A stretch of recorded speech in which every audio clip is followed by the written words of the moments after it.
Cinema ലോകത്തെ ഭാഗ്യവാന്മാരുടെ കൂട്ടത്തിലുള്ള നടനാണ് വടിവേലു. തമിഴ്നാട്ടിലെ ദാരിദ്ര്യ കുടുംബത്തിൽ ജനിച്ച് വിദ്യാഭ്യാസവും ജോലിയും ഒന്നുമില്ലാതിരുന്ന ആളാണ് ഇന്ന് ഇന്ത്യയിൽ അറിയപ്പെടുന്ന നിലയിലേക്ക് വളർന്ന താരമായത്. ഹാസ്യ കഥാപാത്രങ്ങളെ ചെയ്ത് സൂപ്പർ താര പദവിയാണ് അദ്ദേഹം സ്വന്തമാക്കിയത്. പല പ്രമുഖ നടന്മാരെക്കാൾ മുൻപ് നിർമ്മാതാക്കൾ ആദ്യം വടിവേലുവിൻ്റെ ഡേറ്റ് ആയിരുന്നു വാങ്ങിയിരുന്നത്. ചില താരസുന്ദരിമാരുമായി വടിവേലുവിന് ബന്ധമുണ്ടെന്ന തരത്തിലും കഥകൾ പ്രചരിച്ചിട്ടുണ്ട്. താൻ തിരശ്ശീലയിൽ കണ്ടിരുന്ന സുന്ദരിമാരുമായി സൗഹൃദത്തിലാവുക മാത്രമല്ല, അവർക്ക് വീടും പണവും ഒക്കെ അദ്ദേഹം നൽകിയിരുന്നുവെന്ന് പറയുകയാണ് സംവിധായകൻ ആലപ്പി അഷ്റഫ്. യൂട്യൂബ് ചാനലിലൂടെ പങ്കുവച്ച വീഡിയോയിലാണ് വടിവേലുവിൻ്റെ ജീവിതത്തെപ്പറ്റി അഷ്റഫ് സംസാരിച്ചത്. ഉയർച്ചയുടെ പടവുകൾ കയറിയ വടിവേലു ഹാസ്യ താരത്തിൽ നിന്നും നായകവേഷവും ചെയ്തു. 23 പുലിക്കേശി എന്ന ബിഗ് ബജറ്റ് സിനിമയിലെ നായകൻ വടിവേലു ആയിരുന്നു. ആ ചിത്രം വലിയ വിജയമായി. കൂലിപ്പണിക്കാരനായിരുന്ന ആള് പിന്നീട് കോടീശ്വരനായി വളർന്നു. ഡസൻ കണക്കിന് വീടുകൾ, നാട്ടിൽ 50 ഏക്കറിനുള്ളിൽ ഒരു പാലസ്, അങ്ങനെ തന്റെ ഹാസ്യം കൊണ്ട് ഒരു സാമ്രാജ്യം തന്നെ കെട്ടിപ്പടുത്തു. വടിവേലുവിന് ചില നായികമാരെയും കുറിച്ച് ചില കഥകൾ ആ കാലത്ത് പ്രചരിച്ചിരുന്നു. അതിൽ മലയാളത്തിലെ ഒരു പ്രശസ്ത നടിയുടെ പേരുമുണ്ട്. അത്തരം ബന്ധങ്ങളെക്കുറിച്ച് വടിവേലു പറയുന്നത്, തിയേറ്ററിൽ നിലത്തിരുന്ന് സ്ക്രീനിൽ കണ്ടിരുന്ന നായികമാരാണ് പിന്നീട് തനിക്കൊപ്പം ഉണ്ടായത് എന്നാണ്. അന്ന് സ്വപ്നം കണ്ട നായകന്മാരുടെ കൂടെ ഇഷ്ടാനുസരണം സമയം ചെലവഴിക്കാൻ അദ്ദേഹത്തിന് സാധിച്ചു.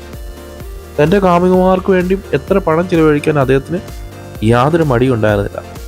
അവർക്കെല്ലാം പണം വാരി വാരി കൊടുക്കുമായിരുന്നു.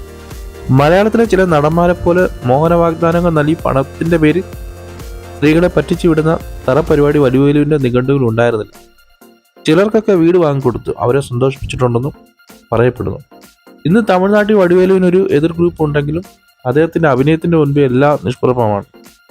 കോമഡി വിട്ട് കുറച്ച് സീരിയസ് ആയി അഭിനയിക്കുകയാണ് നടൻ. മാമനൻ എന്ന സിനിമയിലെ അദ്ദേഹത്തിന്റെ പ്രകടനം കണ്ടാൽ അത്ഭുതപ്പെട്ടു പോകും. അത്രയ്ക്ക് ഗംഭീര പ്രകടനമായിരുന്നു. ഫഹദ്ഫാസിലാണ് ചിത്രത്തിൽ വില്ലനായി അഭിനയിച്ചത്. കീർത്തി സുരേഷ്, ഉദയനിധി സ്റ്റാലിൻ തുടങ്ങിയവരും സിനിമയിലുണ്ട്.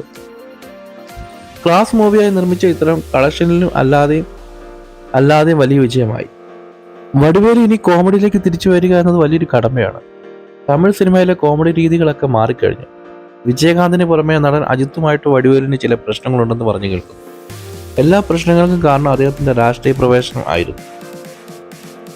അപ്പോൾ ഈ വീഡിയോ ഇത്രയുള്ള വീഡിയോ കണ്ട എല്ലാവർക്കും വളരെ നന്ദിയുണ്ട്. ആ നടിയെക്കുറിച്ച് ഞാനും കേട്ടിട്ടുണ്ട്. ആ നടിയെക്കുറിച്ച് പറയുകയാണെങ്കിൽ പൃഥ്വിരാജിന്റെ അമ്മയായിട്ടൊക്കെ ആ നടി അഭിനയിച്ചിട്ടുണ്ട്. വടിവേലുമായിട്ടൊക്കെ ആ വിവാദം ഉണ്ടായിട്ടുള്ള നടി. അവർ മലയാളത്തിൽ മമ്മൂട്ടിയുടെയും മോഹൻലാലിൻ്റെയൊക്കെ നായികയായിട്ടുള്ള നടിയാണ്. പൃഥ്വിരാജിൻ്റെ അമ്മയായിട്ടൊക്കെ അഭിനയിച്ചിട്ടുണ്ട് അവർ. ഇത്രയൊക്കെ പറയാനുള്ളൂ. അപ്പോൾ ഈ വീഡിയോ കണ്ട എല്ലാവർക്കും നന്ദി.